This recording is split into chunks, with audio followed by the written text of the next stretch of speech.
Herkese salam. Ben Finale Qurbanova. Bu video hər hansısa bir xəbər çatdırmaq üçün yox, kiminsə həyatını dəyişmək üçün çəkildi.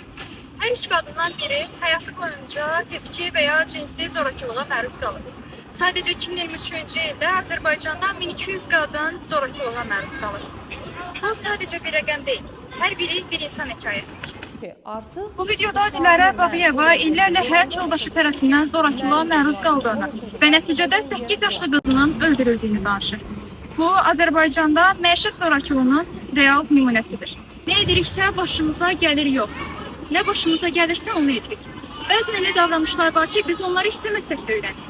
Məsələn, uşaq yaşlarında zorakılığa məruz qalan və yaxud şahidi olan insanlar vaxt keçdikcə problemlərin həllini zorakılıqda görməyə başlayacaq. Qonşudur, ailə işidir.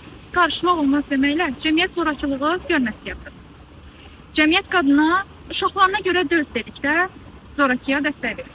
Ərini hirsləndirməsəydi belə olmazdı kimi fikirlər zorakıya haqq qazanır. Əsas məsələ susmamaqdır. Yaşadığının başqasının yaşamağına icazə vermə. Unutma ki, sən tək deyilsən. Hər bir insanın təhlükəsiz, azad yaşama haqqı var.